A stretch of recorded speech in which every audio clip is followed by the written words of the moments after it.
बहुत समय पहले की बात है। एक गांव था, सोनापुर। सोनापुर छोटा सा मगर बहुत सादा और शांत गांव था। यहाँ ज्यादातर लोग मेहनत मजदूरी करके अपना जीवन चलाते थे। इसी गांव में एक गरीब दंपति रहता था, किशन और उसकी पत्नी मीरा। गरीबी लेकिन ईमानदारी। किशन रोज खेतों में मजदूरी करता था।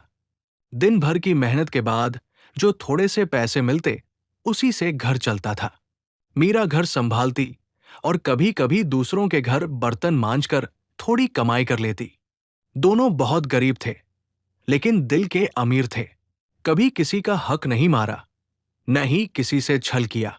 गांव का लालची आलूपुरी वाला। सोनापुर के चौराहे पर माधव नाम का एक आलूपुरी वाला रहता था। उसकी आलूपुरी बहुत स्वादिष्ट थी, इसलिए पूरे गांव में मशहूर थी। लेकिन माधव का स्वभाव अच्छा नहीं था। वो बहुत लालची था। पूरी छोटी बनाता, आलू कम देता, पैसे पूरे लेता। वो सोचता था, गरीब लोग क्या ही कर लेंगे, शिकायत करेंगे भी तो कहाँ जाएंगे।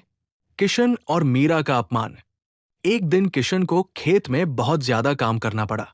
शाम को वो बेहद थक गया था। मीरा बोली, आज खाना नहीं बना है, चलो माधव की आलूपुरी खा लेते हैं। दोनों अपनी मेहनत की कमाई लेकर माधव के ठेले पर पहुंचे। किशन ने विनम्रता से कहा, भैया 2 प्लेट आलूपुरी दे दो। माधव ने पैसे तो पूरे ले लिए, लेकिन प्लेट में बहुत कम आलू और सूखी सी पूरी रख दी। मीरा ने धीरे से कहा, भैया सब्जी थोड़ी कम लग रही है। माधव गुस्से में बोला, लेनी है तो लो, नहीं तो आगे बढ़ो। गरीब हो तो क्या रोज मुफ्त का खाने आओगे। किशन और मीरा चुपचाप प्लेट लेकर एक तरफ बैठ गए। मीरा की आंखों में आंसू थे, लेकिन किशन ने उसे समझाया, छोड़ो मीरा, भगवान सब देख रहा है। लालच का घमंड। माधव को अपने लालच पर घमंड था। वो रोज सोचता, मैं सबको बेवकूफ बना रहा हूं और पैसे कमा रहा हूं।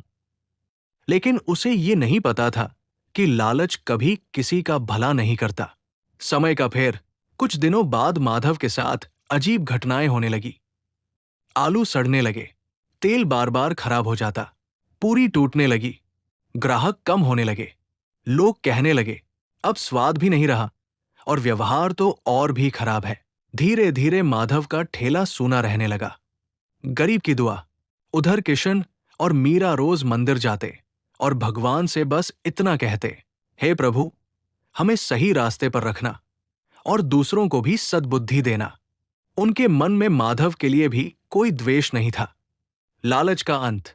एक दिन माधव की हालत बहुत खराब हो गई। उधार बढ़ गया, कमाई बंद हो गई। उसे याद आया कि उसने कितने लोगों का दिल दुखाया था, खासकर किशन और मीरा जैसे गरीबों का। शर्मिंदगी के साथ वो किशन के घर पहुंचा। हाथ जोड़कर बोला, भाई, मुझसे बहुत गलती हो गई। मेरी लालच ने मुझे अंधा बना दिया। किशन ने उसे उठाया और कहा, गलती समझ आ जाए, यही सबसे बड़ी बात है। परिवर्तन और नई शुरुआत। अगले दिन से माधव पूरी ईमानदारी से आलूपुरी बेचने लगा। गरीबों को भरपेट खाना देता और जरूरतमंदों को कभी कभी मुफ्त भी खिलाता। धीरे धीरे उसका धंधा फिर चलने लगा। लोग अब स्वाद के साथ साथ उसके व्यवहार की भी तारीफ करने लगे।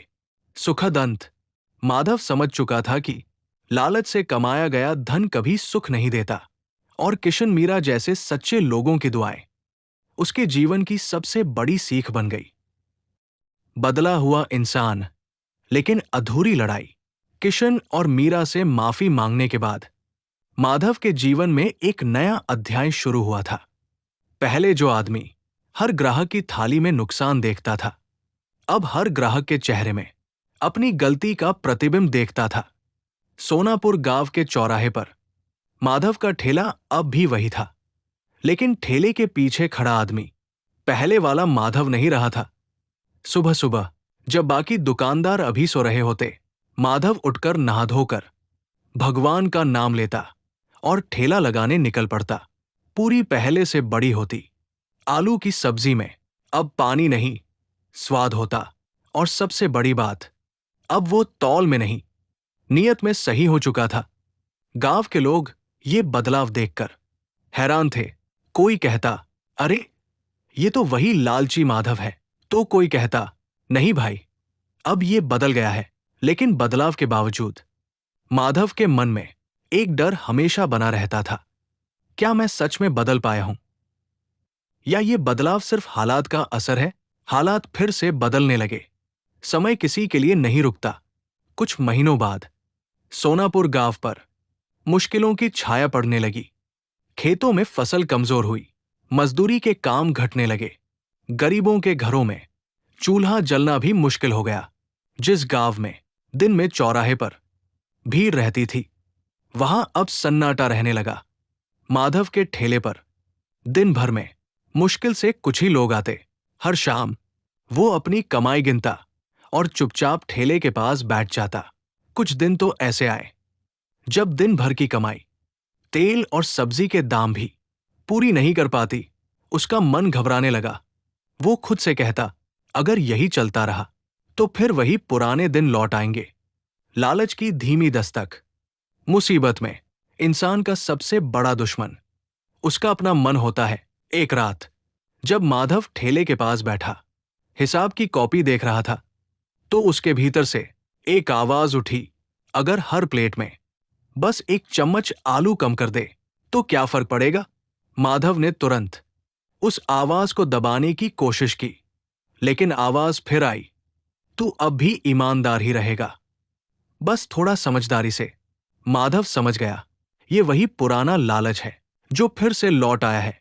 शहर से आया शंकर सेठ। इसी बीच सोनापुर में शहर से एक व्यापारी आया।